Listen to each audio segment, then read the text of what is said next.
Tayo dyan, mayroon kasing isang nagmamarunong na small fry na announcer, taga-Punas lang to sa puwet ni Pichay dati sa DZME. Para lagi kang updated. Ako nga pala si Bidaya ng mga oposisyon sa kasalukuyan mo. At sabi nga, galit na galit ang mga dapungan ng Pangulong Duterte. Kung hindi ka pa nakakapag-subscribe, i-subscribe mo na yan! Davao. Kasi di ba may mga report na nakaraan na bubuwagin na yan. Na di umano ay nagsisilbing private army daw. Hindi, bago tayo dyan, mayroon kasing isang nagmamarunong na small fry na announcer, taga-Punas lang to sa puwet ni Pichay dati sa DZME. Ngayon, medyo na bigyan yata ng magandang kung ano-anong pinagdadaldal, sinisiraan niya si Duterte. Ito, pakinggan muna natin ito si Abe. Nakikita ba nyo yan? Yan po yung mga sundalo sa Davao Region. Ayan po Kaya ko po pinakita yung mga sundalo sa Davao Region. Personal pong pinuntahan ni General Romeo Browner Jr., Chief of Staff ng AFP, ng ating military. Ang purpose dyan ay para paalalahanan na maging tapat at sumunod sa batas ang mga sundalo. May hugot ito. Alam niyo kung bakit? Kung yung mga gulita, parang ilang beses na yatang pinaparinggan ni dating Pangulong Duterte na ang military daw ay dapat gumalaw, military daw ay kanyang uutusan. Yan mga ganyan ang mga pitik ni Duterte. Kahit noong prayer rally niya sa Davao ay sinabi niya dapat daw military at police gumalaw, yung mga ganon. So ngayon, sinadya po ni General Browner magpunta ng Davao Region.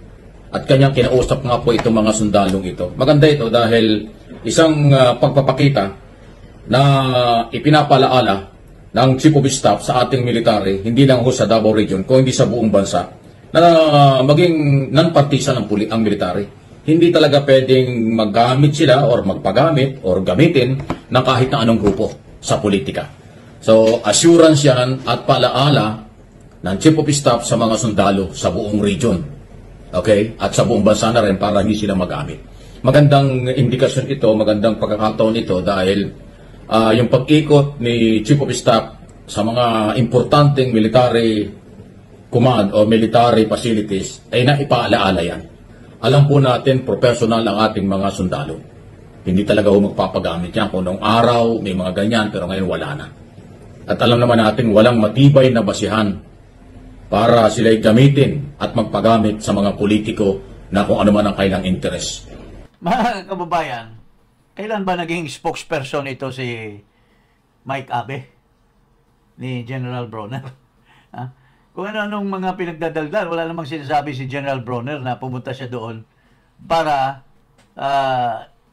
check upin niya yung loyalty ng mga sundalo. Ito po, ito yung report. Bakit pumunta si General Browner doon? Ito. Task Force Davao States, Browner.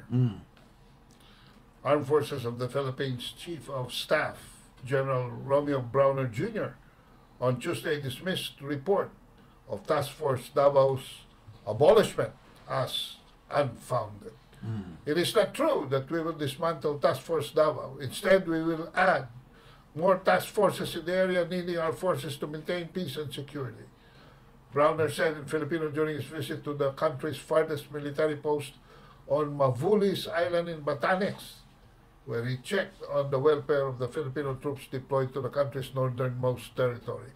Browner was reacting to a statement from former presidential spokesman Harry Roque, who said he received the report that Task Force Davao would be abolished amid rumors of an impending arrest of former President Rodrigo Duterte. So, very clear na sinungaling itong Abe. Hindi loyalty check ang pinuntahan. Hindi loyalty, ito si Abe, sinisingit niya yung kanyang agenda. Pumapapel. At parang pinapalabas niya na si President Duterte hinihikayat na mag-aklas ang mga military.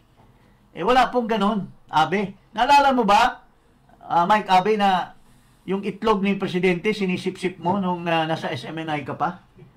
Sip-sip ka ng sip-sip kay Duterte? Nung panahon na yon. Tapos ngayon, sisiraan mo si Duterte na mag-aaklas or gagamitin yung mga military. Pare, huwag ka naman ganyan. Nakinabang ka na ng gusto nung nilagay ka sa SMNI.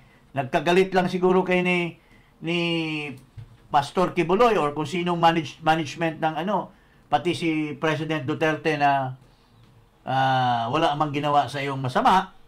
Unang-una, hindi ka magkilala dahil small fry ka lang naman na announcer. Bakit mo sisiraan ng ganun? At panapanang ipapalabas mo na si Duterte hinihikayat at inaano niya yung military. Ang sinasabi ni Duterte, kung nakikinig ka at hindi mo binabago yung mga statements, ay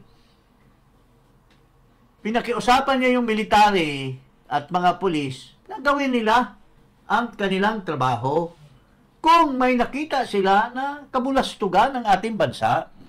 Because kung nagbasa ka sa saligang batas, Mr. Abe, very clear doon that the Armed Forces of the Philippines is the protector of the Filipino people. And the state. And the state. Nagbasa ka ba? O hanggang ngayon, ano ka pa rin? Small fry ka pa rin na dyan? With due respect, pare, magkaibigan tayo, pero huwag mong siraan yung dati kong amo na si PRRD. Kung ganyan ka ngayon, kung sino man, let's call a spade a spade. Walang sinasabi si General Bronner na pumunta siya doon para i-remind yung mga na nag-loyalty check. Dadagdagan pa nga niya ang mga task forces. Ano masabi niyong dalawa doon sa kasi kabulastugan ng mga sinasabi nitong Mike Abe na to? Itong Mike Abe na ito, walang appreciation dahil walang kaalaman kung ano ang security significance ng Task Force Davao. It's a stabilizing factor sa peace and order dyan. At nagtagumpay na nga yan sa National Task Force LCAC.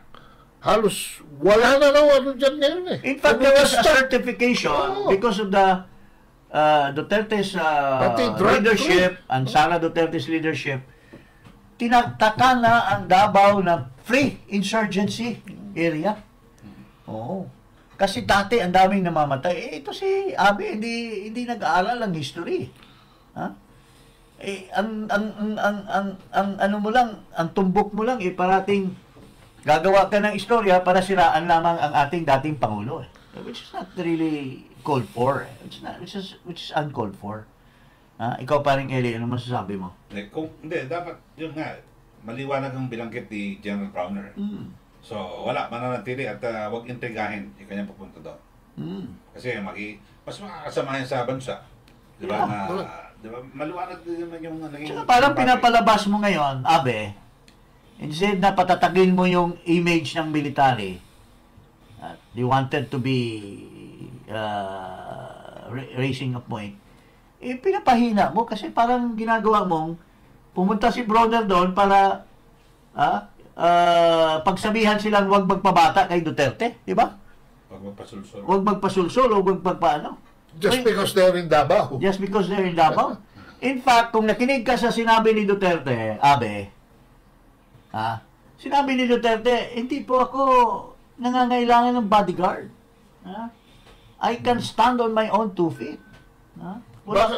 Bakit mo alam yan, Secretary? Nando ka ba? I'm the political advisor of the President. Hindi, nando ka ba sa Davao na mag-speech si Presidente? Kayong dalawa, nandun Oo, nandun tayo. Ikaw, nakapula ka pa. Yun lang po, with due respect,